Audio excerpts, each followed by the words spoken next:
we're gonna try this again. Alright, we're gonna try this again. Um, I am your host, Ber-Henda, and I started a place making for empaths to come and to share and to help hone and develop their beautiful gifts into this world, because I understand just the state that the world is in, and I believe that it is the empathic soul, the empathic creator and visionary that is going to help us resolve so much of what is going on in the world right now, because they have a heightened sense of sensitivity to hearing, seeing, tasting, and even smell. Yes, there's heightened sensitivity to smell. We need them in all facets um, of um, of our world. So one of the great visionaries that we have here this evening um, is Jenn George, and she is amazing. And we want to welcome her. So we're going to try this again with the technology. So Jenn, if you could go ahead and type in the comments, because it says there were it lets me know that you're watching, but also I can bring you onto the camera. So if you're watching, go ahead, please, and yeah, chime in. Okay,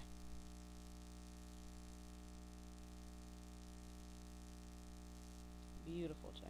Glad to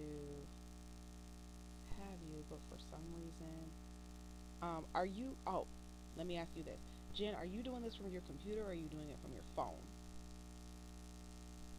Because that also makes a difference.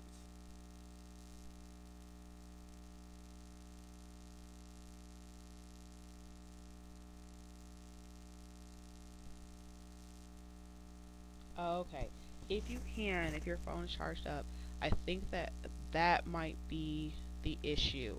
If you can, yeah, do me a huge favor. If you can, if you have us on your FB on your phone, that should also do the trick. I think we had one participant before that may have did it from her computer, but the ease of access is better when it's on your phone. Perfect. So in the meantime, everybody, if we could just chime in who we are and where we're from. Um, the empath, according to Dr. Judy Orloff, has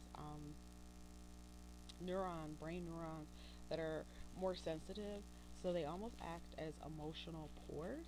And so you're able to take in and feel things on a much deeper level than, say, the average person. And in the workshop, we touched on various types of empaths, and one that I'm really fascinated with, and I'm really glad that we have Jen on, is around medical being medical empaths. And so I touched on a little bit during the workshop about those who maybe have giftings for geriatrics, that they have abilities to know what's going on in the body and also understand what the body needs. They have amazing bedside manner. They love caring and healing people. That is one of their special gifts, and they have a sensitivity toward that. Some people are even death doulas. It's not to sound too morbid, but there are individuals who are really gifted in helping others to transition. As we think about coming into this world, we think of doula as life, but also at the end of life, there are death doulas who are able to help people make their transitions over to the other side. So the medical empath, like I said, is just really, really gifted in that way. And they have, again, just this really amazing bedside manner. They have a soothing and calming touch. I had a conversation a few months ago with a medical empath who said that she was able to actually sense um, what was going on with her. Yay! And now I am Jenn. There it is. Yay! We made it. It works. So I think that's That's totally what it was. Yeah. yeah. I'm like, what else? Yes, with all this newfangled Oh technology, my right? God. Yeah, there's something about the app versus the desktop. So, okay, I'm learning. And it's a learning curve. Like I've been doing these like I guess like 3 weeks now, and so I'm learning like okay, do this, do Yeah, that. yeah, Yeah. yeah. So That's perfect. awesome. I have you. Me too. I'm so excited to be here. Thanks for everybody for being patient. I For being appreciate it. patient with us. Yeah. Patience is great. Patience. Beautiful thing about this is there's a replay option. So Yes. your folks on the other side, yeah, are able to see you in action and hear from you. So thank you everybody for tuning in. We've got a nice group of folk who are on the conversation this evening, which I'm so excited. So Yeah, me questions that too. you don't have, yeah, for Jenn, who works in the health and wellness field, in the medical field, Yeah. great insights, helping her patients be advocates for themselves, to speak up and use their voice. Hmm. So, Jenn, we're going to just jump right into it since we have you Okay, here. let's do What it. role, yeah, well, what role has being an empath or empathy played for you, especially in the medical field? Okay, so that's, I think empathy truly guides my everyday practice. Um, so I'm a physiotherapist, just a little bit about myself. I work on an inpatient unit in a hospital here in Windsor, Ontario. So I have the opportunity to work with some of the most vulnerable health populations because they've encountered a time in their life where they've lost control over their independence. And, our goal is to essentially help them to become independent again and hopefully return back home into an improved quality of life.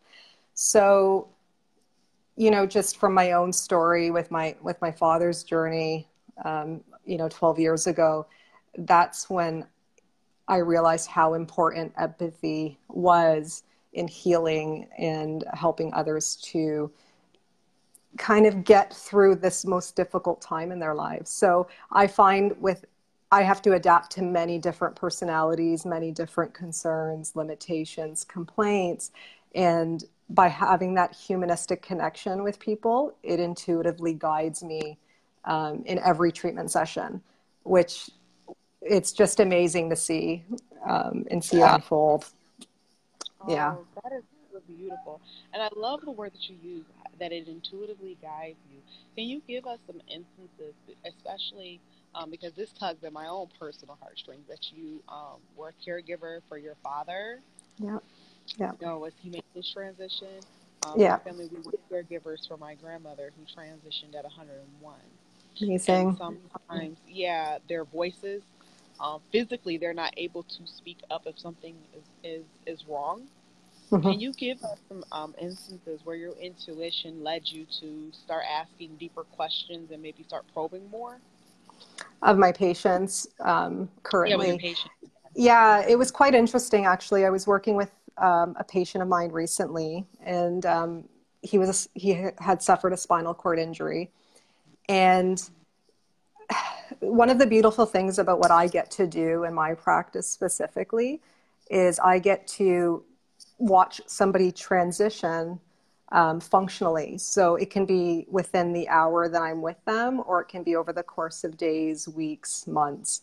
But I always try to to connect with them every session to help them feel like they're moving forward in every session. Because for somebody like him who had suffered a spinal cord injury, progress is very slow. And it's, finding and getting patients to recognize those small changes that have such a big impact in their lives. So, simply rolling in bed, right? Like, very basic things that we take for granted, that they start to really genuinely appreciate, as being more independent in their own lives again. And they start to see that unfold within themselves, and it motivates them and it gains trust in me to take them to the next level, right? But if I didn't have that connection with people to genuinely ask about how they're doing, or to genuinely listen to their story and how, their lives were even before they fell ill, not just from the time they fell ill, right? That is what essentially guides me to help them get to where they need to be, is where they were before this all happened. So, Yeah. yeah. Yeah. Yeah. Yeah. That's beautiful, and I really love how you mentioned about listening, the deep listening, and I think Yeah. the to cultivate one's empathetic gift, listening is Yes. so crucial. It's So, what are some tips that you can share with us about how to be better listeners? okay. It's a great question. Um, so first and foremost, I think it's important to realize that although we are like guided technically in what we do, we all have skills that we are competent at implementing to help restore function and improve people's lives. I think it takes a very special provider or health provider to be completely present with a patient. So, for example, when I see a patient who is just admitted into my care, we typically assess them upon admission into the hospital. So I would meet with them, I would introduce myself and ask for their permission for me to assess their needs. And I find, we have an assessment form that we follow and these check boxes, and everything is so definitely highlighted. And I find that the provider who truly listens is having a genuine conversation with the patients that covers all of those things, but maybe not so orderly, right? Their focus is completely on the patient, and the patient knows that. You don't have that rushed approach. You're offering feedback. You're paraphrasing what they're saying. You're showing that you're listening, and you're also following up. So I often find there's a lot of loose ends when I first meet with patients, especially. So they come in, they have no idea, how they got here. They don't know how the system works, and they just are overwhelmed, right? So by me just communicating with them and connecting them with who they need to speak to within those first 24 hours, I find really shows that I care, right? That I've taken that time to follow up with their needs, and that I genuinely listened to what they had to say outside of my assessment. I also find too that by listening to patients, again, it's not trying to fit them into that cookie cutter assessment form or treatment plan, but rather listening truly to what they need. So if they're saying, I don't need this, but I need this, it's my responsibility, and, also my privilege in a way to listen to them and take my ego out of it, right? Mm-hmm. Yeah, even though clinically I can see that I can work on a lot of different things, the focus is Sure. on listening to what they truly want, what will make them ultimately happy. So, yeah, their goals are my goals, essentially, and that's what I always say. Yeah. Yeah, yeah, Yeah. And I think that, when we look at our healthcare system, well, particularly the United States, because I know you're over yeah, in yeah. Canada. We have our things. Yeah. You are from what I can, a little more compassionate. However, but just universally, just health. People kind of we're used to things being so rushed, Yeah, and kind of like this instant, I guess McDonald's everything, right? You yeah, just show up yes. and get served, and So true. Yeah. yeah, yeah. And there's just such a rush through it. However, with human beings, I see that you really take time, and you move through the processes. So, what are some of the things that, in your gifting, and as you're asking questions, they our patients are attached to people too, to families. So, what Mm-hmm. are some of the you help, especially when you give more dire prognoses to families? What are some of Yeah. the Um, yeah, the ways to do that intuitively? So, as a physiotherapist, within my scope, I'm not able to really, like, we can kind of diagnose, but with the patients that I see, it's mainly the physician giving the prognosis because they're more medically monitored. So, but with that being said, so let's say a patient might need more time for healing, for example, but their goal is to go home. So but perhaps their needs with us have been met, but they need to follow up in another alternative level of care. So maybe a respite type of deal, or maybe they're living with other caregivers, perhaps for a short term until they get back on their feet. So that's such a good question because I love this question because when my dad was ill, Yeah. we just wanted to know when he was in the healthcare system, we just wanted to know that somebody genuinely cared, right? So um, as long as you're transparent and visible, and Mm-hmm. we patients, I believe, understand that they might not hear what they want to hear, right? But it's how it's said, right? And it's how it's conveyed. And so I just be very genuine with patients.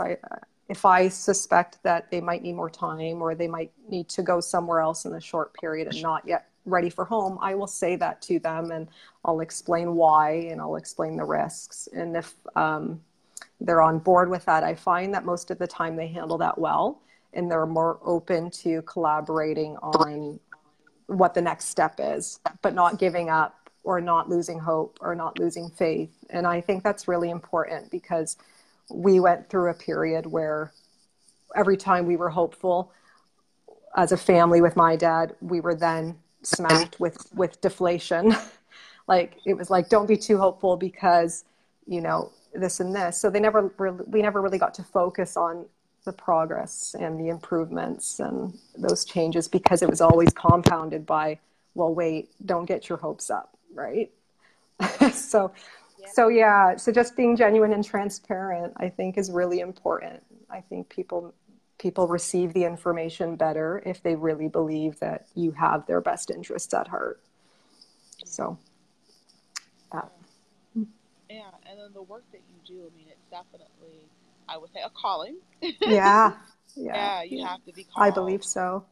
Yeah, you Yeah. have to be called to this work. When did you recognize that, healing and helping to even process um, the complex emotions, both physically and spiritually?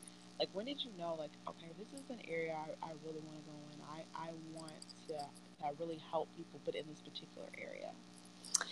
I think for me, it was more, I've always had the approach, wanting to be in the healthcare field, to interact with people, to allow me to have that humanistic presence and conversation and connection. Um, but it was when I think I was working more in private practice that I felt like I wasn't utilizing that skill enough. And I felt that I wasn't able to connect with patients so as well as I can now, because like you said, there's more of a calling there, and there's more of a mutual understanding, being what our family went through too with my dad's illness. So I can better relate. But in private practice, things are run differently. Things are more like a business, right? And not so much about service, although it is, but you have to balance both, and that can be a struggle sometimes. So I was more called to the public sector, because I felt it was more of the because I felt it was more humanistically operated and I could better connect with patients and spend more time with them and spend time with families and be a part of a team rather than just be on my own. I'm very big on unity, community, and I believe that amplifies the success of your patients. Yeah, Yeah, yeah, yeah, yeah. Oh, I love that. Unity, community. I think that there's something to be said about when humans have connection to other humans, yes, when yeah, belonging and placement, we, of course, heal faster, but also feel purposed yes, in what definitely. we do. So when Yeah, you, especially those who are older patients, what is it about community, would you say, that is so beneficial for them in terms of like their own um, longevity? What is it about making sure that our elders have community around them? You know, it's so interesting, Ber-Henda, because when I first started practicing, I worked in a clinic. I'm just going to backtrack a bit. I worked in private practice, and so the level of patient function there was quite high. So I was dealing with a lot of people that were still working, very independent, very mobile. And then that clinic had closed, and then I was offered a position to work in long-term care, so in nursing homes. And I did not think I could do it coming from private practice. I wasn't sure if it was for me, but I thought I was going to try it and see what happened. And I absolutely loved it. I just fell in love with geriatric care. I really did.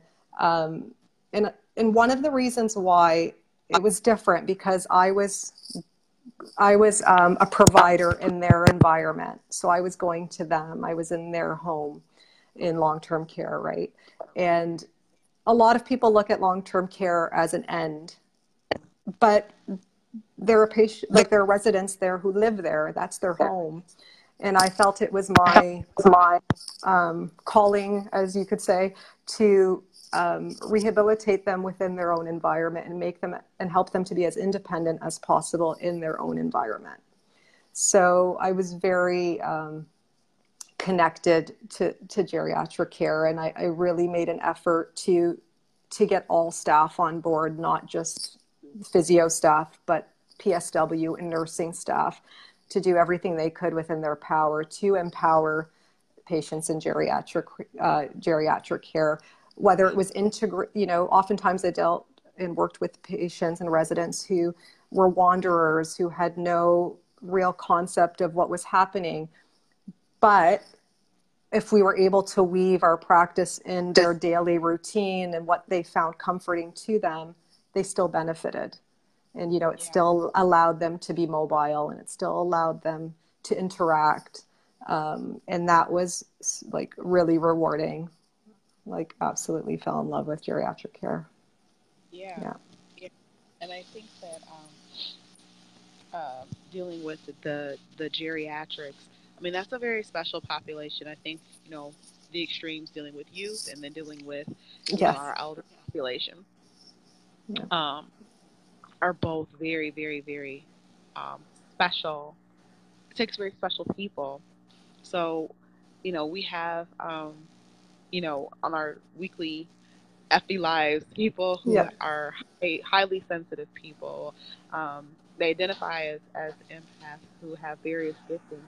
What would you say, or how did you cultivate, your calling, especially with the geriatrics? Because again, that is a very special population Yeah. to work with, and so needed. We need so many Yeah. people to please, I, kind of roll their sleeves up and deal with that population. I agree totally. They're a very special population. And to be honest with you, I treated every single resident like my father. Mm, Like I wish my father would have been treated or was treated. yeah. Even though I've never met a man like him in my practice, and I never will probably. Like, his soul was like no other. But Yeah. the needs across the board were very similar. And again, I saw in every resident that they were a parent, a grandparent, a son, a daughter, a brother, a sister, and they were basically a part of me that way, right? We're all human, and I just connected human to human. I wasn't the technical stuff always kind of works itself in, but the connection has to be there first. And you just see some really amazing things happen. We saw some people even go home from long-term care because they progressed so well. So it just depends, right, on what their goals are. But restoring life into that population is so rewarding. Yeah, yeah, Yeah. yeah. And so, what would you say about because, clearly, like I said, you have this calling and you interested in it, and you're such a joy. Like, there's just kind of like this joy that comes, from your work, that's just really evident.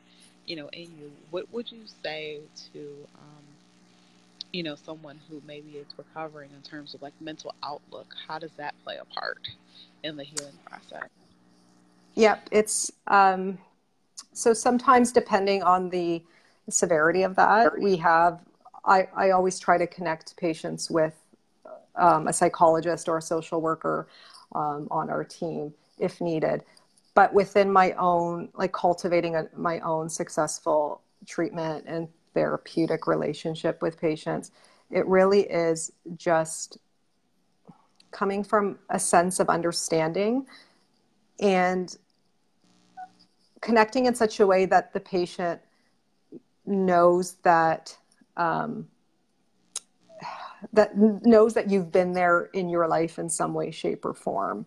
So the patient, whether, again, in my case, through my dad, right, and dealing with being a caregiver for and advocating for him for the last 11 years. And also like a patient saying, you're treating me like, you would a parent. You're treating me like a human being, right? You're treating me like a parent, like a family member, like a friend, without crossing any boundaries, of course, but that genuine care is there, right? And Right. that's easily sensed. I've been practicing for 11 years now, and I have to say that I've noticed in future providers coming up, just students that I've seen, whether on a volunteer basis or whatnot, but connection is so essential. And I see a lot of young professionals now kind of distant that way. Yeah. And that could come with experience and whatnot, but I do think our communication's changing and we need to advocate for more human-centered communication again, because it's pivotal in success. In what I do, I often reflect, and patients can have the same diagnosis, even the same prognosis, but one can thrive and do really well and achieve their goals, and the other person will fall short. And for me, I've always found it was because of rapport. It was because of connection. It was because of communication. So that's what it always falls back to for me as a professional. That's, No, that's amazing. I mean, you're yeah. hitting on like many of the key traits that empaths have, which is they're able to instantly build rapport, Yeah. communication, connectedness, being very sincere, treating others, you know, as if they were a family member, kind of almost embodying the experience. Yes. Yeah. Yeah. Essentially. Yeah. Yeah. Essentially. And it's good to be aware of that too, because then it allows you to do that in a safe manner, right? So that you're not consumed by it, because I see people who are unwell all day long. That's all I do. Yeah.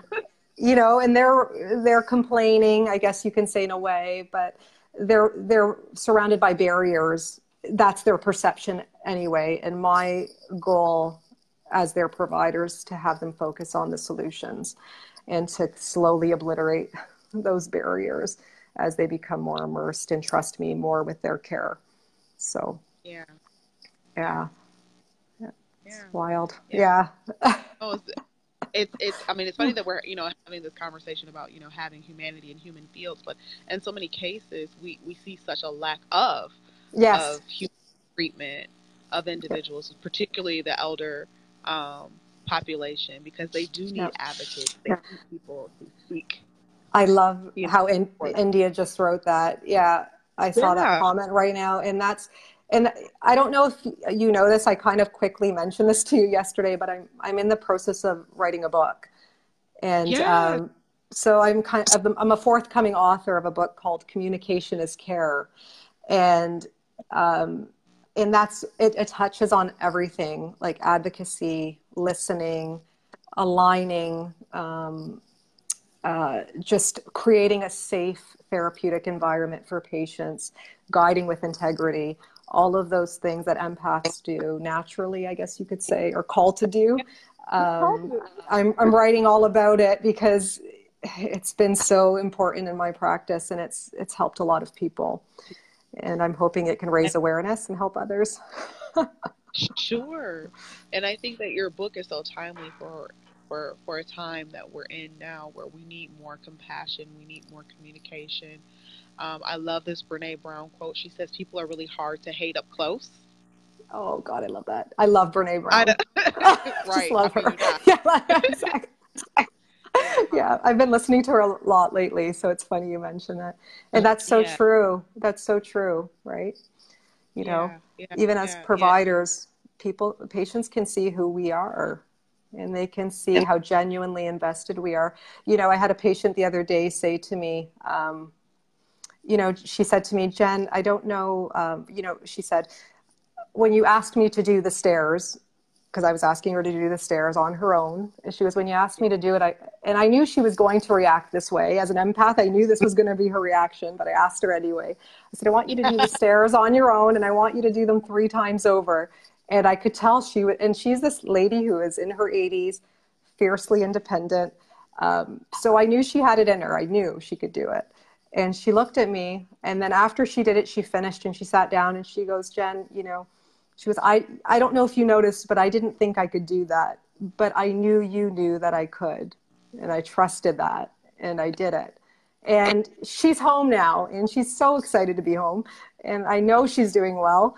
And, it's just amazing. It's just amazing that I can tap into that. And Yeah, I'm grateful for it every day. I really am. yeah, yeah. Yeah. And so when can we expect your book? So I'm hoping it will be out by the end of January. But if you do follow my Facebook page, it's Jennifer George, Best Obsessed. I'm in the middle of a rebrand, I'm going to be honest. But for now, that's where things are at. And on my Instagram as well, it's the same thing. It's Best Obsessed or my name, Jennifer George. So you can follow Yeah. me and kind of see the evolution of that. But it's coming along nicely because this is what I do. This is what I live. So this is what I'm speaking and writing about. So, yeah. Yeah, absolutely. So, I mean, definitely as it progresses and once it lands, please reach out to us because we'd love to have you come back on Oh, and talk. yes. Yeah, talk I about would love to. an Yeah. excerpt from the book, to share with us. We'd definitely love to have that, and Yeah. just more demonstrations of compassion that we can have. I think the better. Yes. Um, I yeah, was saying agree. even though people can be extraordinarily cool, but again, it's they're hurt. Yes, they're exactly. And I love again what India said there because it's funny that one of the things I was going to quickly chat about was that as health professionals, we need to work together collectively to move our professions forward. And I find on social media there can be a lot of cruelty, a lot of negativity. There can be a lot of bashing from one professional to another. And it just, I don't know, it just gets to me. I hate seeing it. I don't know, it does not sit well with me. And I don't think that's the way to attract customers, to attract clients. And it's not the way to help people. We don't help people by hurting people. It's just counterintuitive. It just doesn't, I don't know, just doesn't make sense. no, not at all, not at Right. all. So, yeah, so I just want to thank you for jumping on this evening and braving all of our technical issues. Likewise. But Thank you for yeah, having me. Thank, absolutely. thank you for this opportunity to just share from where I come from and how I practice and how I've been able to help others moving Absolutely. And we're forward. hoping we inspire other, empaths that may have that inclination to move into the medical field, again, into geriatrics, into those, Yes. areas where you get to be that voice and that advocate. And one of the things that the visionary empath definitely does is that they root for the underdog. They Yes. take on a charge like, Yes. you're my people and I will defend you. Yeah, absolutely. And my dad was that person. And so he probably was an empath in himself, and that's probably where Yeah. I got it from, right? now that I know. now that you're connecting me, like, yeah, this is so beautiful. I love it. Yeah, Yeah, I love it. it truly is. So what I'm going to do is make sure that in our texters, we outline the video. I'll put all your information and there, your Perfect. website, and then people can get in touch with you. And That'd be those awesome. who are on our timeline, please make sure that you tune in every Tuesday. We have an amazing visionary empath that's on to share their perspective on connection and developing and honing their gifts. Yes. Um, Jenn is amazing at this. So it's on Instagram under Jenn George, or the other one is Yep. Be Obsessed. Yep. Best obsessed. Yeah. Best BEST. Obsessed. Yep, Yeah. yep, Best Obsessed. You can check her out there, Thank and you. make sure that you share this video with others, because I just believe that one person in their power can impact the world, and we Many. can make change. Yep, we can Yeah. change so many people. And you just never know, like, just your share could be the answer to the very prayer that someone was praying. You could be Absolutely. the, oh my gosh, I really needed to hear this message. So, Yeah. I sure hope so. yeah. That's the goal. I think that's Well, just essential to life, and I think that's what keeps us all growing and growing together, right? mm-hmm. Growing together. Yeah. Absolutely. Yeah. Absolutely. Yeah. So, Thank thank you you, so Jen, so much much. for joining me this evening. We'll be in Thank touch you. soon, okay? Okay. Thanks, everyone. Okay. Bye-bye. All right. Thanks, everybody, for tuning Bye. in. Bye. Bye.